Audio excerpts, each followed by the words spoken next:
look at back then that took bodybuilding to another level, intelligence-wise? Not just, hey, because everybody talks about like meatheads, and I don't think meatheads are actually the top of the line guys. I think the guys that get to the top have the wits and the mindset and the calmness to know that it's every day you have to do the work. It's not you get to phone it in for half the year, then show up and you're still there. I never really knew him, but I think it was Bob Guida. You know, trained at the Duncan YMCA in Chicago, and was really good. I mean, he beat Sergio for Mr. America. I remember him. And Guida was the first guy I saw that had lines right across his cuts, right across his pecs. Striations all over his pecs. And you know, he wasn't that big, but he was really good. A smart guy too. Smart guy. So when was your best condition ever, and what was it that you did for that condition? I think 79. 79. And you were what, 189 pounds? 195, I think. That was one. The show, I weighed in at the show at 191. 191. And so I trained about 197, 196. And so there's that 94%. You were right in that range. Yeah. But I put a lot into it. You know, I worked on my tan a lot. I ran every night, mile and a half. I posed a lot, took photos. You know, that's the thing is, what's the best thing you can do to prepare for a show? Take photos. Pose. That's what you're going to be doing in the show. That'll get you in shape too. Pose. Yeah, you look at a photo, you think you look good in the mirror, and then you see a photo, you're like, ooh, I got more work to do. Why is that? That's so true, because I agree with you. I think photos is 10 times better than mirrors. I think mirrors lie to us. Mirrors lie. I mean, today I took a photo of myself. I'm like, yeah, I'm not posting that. Let me put my shirt on and take a different one. I got more work to do. It's amazing what a photo will tell you. Compared to what the mirror tells you. Yeah. It's distortion. You think about when you look in the mirror, first of all, you see, that's the first distortion. You add to it. You put stuff in there that's not there, and then it bounces back and comes back to, that's another distortion. So there are a lot of distortions involved, whereas with the photo, that's what's there, pretty much. I mean, you could get a photo that makes you look better. Of course, that's the key if you can do that. You know, if you have Artie Zeller as your photographer, all light conditions and everything the right way, then you could use that to your advantage. You know, but actually taking bad photos are a good thing too. I remember James DeMello told me when he was competing, he said, I want to look good in the dark with the worst possible lighting. And I know when I look good then I'll look great in... Polaroids. Yeah, Polaroid cameras. Yeah. Because that photo was such the worst photo when you go on an audition. All right, smile, and you try to look the very best you can, but a Polaroid back in the day was the best thing because you're just like, that's you 100%. There's no lying no more. Yeah. I got a stack of Polaroids at home from different people, David Paul and Ralph. And I'm trying to get a Polaroid camera now that works as it did back in the 80s and 90s because of the fact that I think you're right. Posing, not so much the mirror, but the photo too. Because the posing you got to do without the mirror when you're on stage. Oh, absolutely. So what do you think of that? You can do it up to a point, but then it's not about that anymore. You've done commercials, haven't you? Mm-hmm. I remember doing one for, what was it? I think it was for the Pabst Blue Ribbon commercial, the beer commercial. And you know, everybody at Gold's Gym is there doing it, you know, they're going to talk to the guy. And I was 77. And so I went and I said, look, I know you're going to talk to a lot of people, but you know, you don't really need to because I'm Mr. Olympia. I'm the current Mr. Olympia. I'm the best in the world. And you're not going to find anybody better at this than me. And the guy, he believed me. And he says, yeah, okay. I got the part. That's that confidence, man. I got a commercial like that one time too. I crashed the audition. I walked in, it was the third callback. I said, send everybody home, you found your guy. And I remember they were on a couch like this. You're like, who is this guy? I took off my shirt and I threw it at him when I walked in. I'm like, send everyone home, you found your guy. And I was driving home. My agent called me like, did you crash an audition? I'm like, yep. He's like, well, you booked it. I was like, wow, that's That's audacity. It really is. It was for Body Solid, the fitness equipment. I'm like, who out there is better than me? No one. Well, that's the attitude to have. I always respected Bill Pearl, but then after the '79 Olympia, Bill Pearl has me third, and I win. And so I went That was your best condition. I was too. I went up to him after the show and I said, Bill, I won the Olympia, I got all these votes, and you have me third. What's up with that, Bill? He says, well, from where I sat, you were third. You know, so he's sitting way over at the side, and basically it was all elbows and armpits, you know, from that angle. That my side is, I would turn, you know, do some shots at, but most of them were for people right there.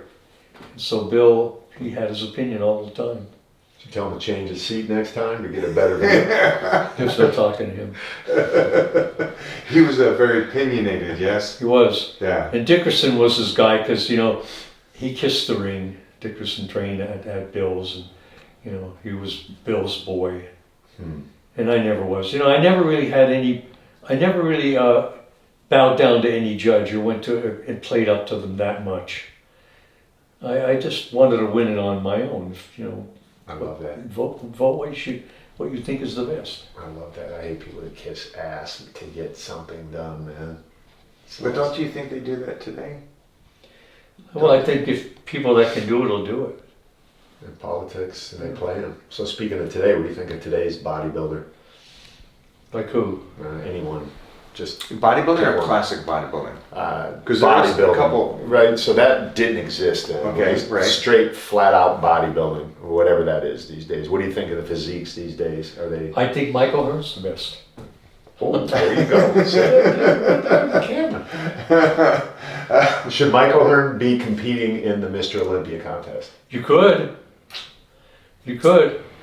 You know, I mean, if I worked with you on your posing, your presentation, I think you could do real well. Now, whether you could win it the first year, it's a tough thing to do, but I think you could eventually win it.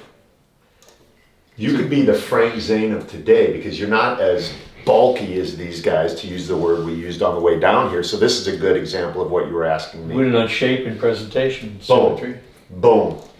This guy comes down, when he comes down, he tightens up so much, but you're saying he doesn't know how to pose. Is that what you're saying? He does the same thing. over and over. But I think you got the master. Yes. He could fine tune it 100%. Let's make it happen. Yeah, you know, we talked about it. He has me, just so you guys understand, he texts me, now watch this, because I know you're going to go, huh? He says, get a 3 to 4 minute routine together. 3 to 4 minutes. Okay. And first of all, you know how tough a minute is. Right. He's saying 3 to 4 minutes together, and then come down, let's fine tune it and work through it for the next couple months. And I'm like, okay. So we started putting a routine together, and you forget how hard a minute is. Now add 4 times onto that. And I think it's brilliant. Because it's like the trainer, the UFC fighter doing 8-minute rounds compared to 3-minute rounds. Yeah. But here's the thing is, you know, if you're in shape, you don't have to tense real hard to bring everything out. I had like a line I wrote is, muscles tensed, relaxed face, feeling ease, crowd-pleasing confidence. So you feel at ease and your face is relaxed. And that tells everything. Because when you're in shape, you don't have to, you tense too hard, you start shaking. Yeah. You know? And so it's a matter of practicing. If you practice posing a lot, you find out that you don't really have to tense that hard. You know, it all flows. Well, it's like a sprinter, right? You should have a relaxed face if you're a sprinter, not like that, because then. And if you watch the way a lot of bodybuilders pose, like a good example is Muhammad Makaway. Wow. He never held a shot. He was always moving all the time. He never really held a shot to see what. When I posed, I always held the shot. I call it statuesque posing. Hit the pose and hold it. Hold it. And that's the way I always practiced. I hit the shot and I held it. So everybody could see. And the other thing is this. What's most important? Who sees you at the show, or who sees you with good pictures of you at the show? That's what's important. It's the pictures people get of you. And if you're doing all this, nobody's going to get a good shot of Just you. transition every time. So what were you thinking when you were hitting a pose and you were looking out the crowd? Were you thinking like, take that, bitch? No, I'm not thinking anything. No? I'm just basically I was focused on my wife. Really? She's sitting right in the middle, and she was photographing it. She's about 10 rows back, shooting the thing, and I was posing for her. He was already getting the shots ready for the I world was. to see. 'Cause Yeah. you were already thinking ahead.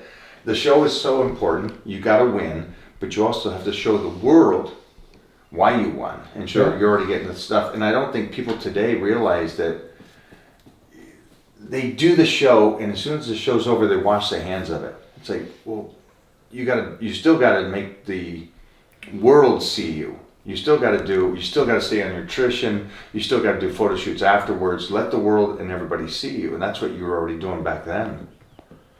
Like that pose right there is classic as hell, man. That's like a week before the show in '79. Look at that. I mean, look at I mean, that was already bicep, there. tricep. The hair, I'm going to say that's a casual shot outside.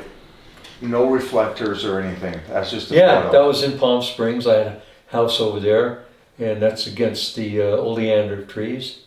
And that's one of the shots that Christine took. You see, today, you wouldn't go out there and take a shot like that, or people wouldn't, because they would want the lighting, the flares and everything. Yeah, but the sun is the great lighting. Oh, If it's you the best, right? sun at Or 10 o'clock. or you're just that perfect. That's the greatest physique that year. I mean, that's a different level. That's when you know you're ready to win. You can just go out and go, hey, take a shot. I never felt that way though. I never do we felt ever? that. I never felt that I was ever really there